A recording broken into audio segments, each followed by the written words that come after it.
Hello, my name is Alicia and I'm going to be speaking to you all about blood doping. Blood doping, we can start off by defining it as artificially induced polycythemia, which is an abnormal excess of erythrocytes. WADA defines blood doping as the misuse of certain techniques and/or substances to increase one's red blood cell mass, which allows the body to transport more oxygen to the muscle and therefore increase stamina and performance. This practice is commonly seen within competing athletes in aerobic events such as endurance sports like cycling and distance running. Blood doping has there are three types of blood doping that include blood transfusions, injections of erythropoietin (EPO), and injection of synthetic oxygen carriers.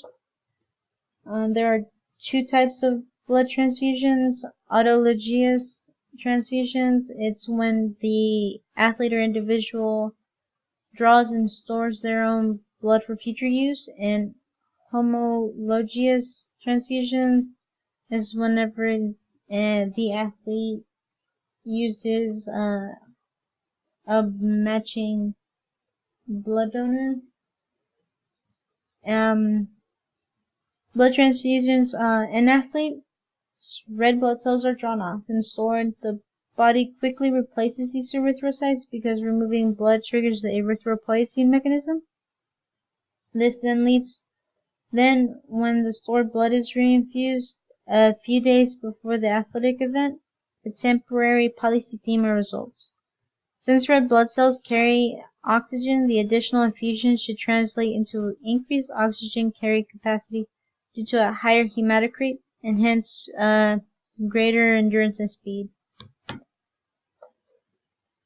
Not only is blood transfusion detectable, it's also very dangerous to the body. It could, with any blood donations, you risk bloodborne diseases such as HIV, hepatitis, and AIDS.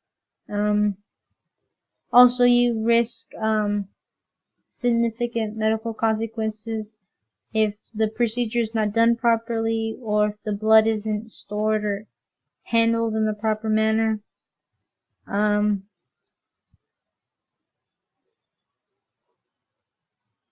addition to unnaturally high red blood cell levels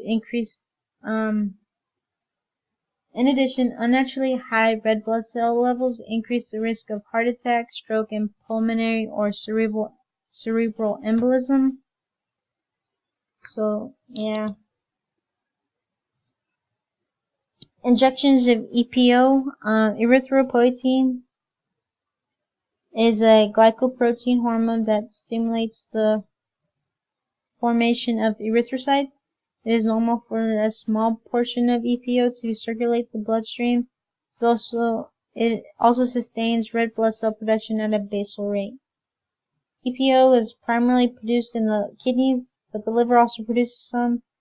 Some athletes abuse recombinant EPO, particularly professional bike racers and marathon runners seeking increased stamina and performance. However, the consequences can prove deadly. By injecting EPO, healthy athletes increase their normal hematocrit from a healthy 45% to as much as 65%. Along with dehydration that occurs during competition, the blood concentrates even further, becoming a thick, sticky sludge that can cause clotting, stroke, or heart failure. Injections of synthetic oxygen carriers. Synthetic oxygen carriers are such as hemoglobin-based oxygen carriers, or PFCs, are purified protein and chemical having the ability to carry oxygen. Synthetic oxygen carriers appear useful for emergency therapeutic purposes when human blood isn't available or the risk of blood infection is high, or even when there is not enough time to properly cross-match donated blood with recipients. However, their misuse for doping purposes carries the risk of cardiovascular disease in addition to various side effects such as stroke, myocardial infarction, and embolism. Blood doping on performance. Lance Armstrong was once known for his 7 Tour de France titles. He had later been revealed to have been practicing illegal blood doping to help get in a further competition. He was ultimately stripped of his titles and held a lifetime ban. Throughout Armstrong's use of blood doping, he was at the prime of his career. Records show that when Armstrong no longer used blood doping, it drastically and negatively affected his performance. It resulted in him losing his 7 titles, and he was banned from the Tour de France. He also developed testicular cancer, but they don't know if it's associated with his blood doping. Blood doping does work, but it's also very dangerous.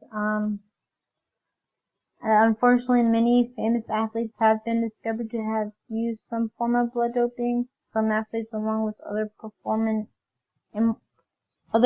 enhancing techniques. In conclusion, despite improving endurance, athletes should refrain from blood doping because of the many associated health risks it accompanies. Blood doping is also unethical and banned in many sporting competitions, which risks the athletes getting suspended, banned, and stripped of any previous awards or titles. An example of this would be Lance Armstrong in the Tour de France, and it's illegal and banned in all Olympic sports. Blood doping takes away pure competition and deceives the public and fellow athletes of a fair and sportsmanlike competition. Further research should be held over the permanent effects of blood doping and on more effective ways of testing the various types of blood doping. So my references, I want to thank you for listening.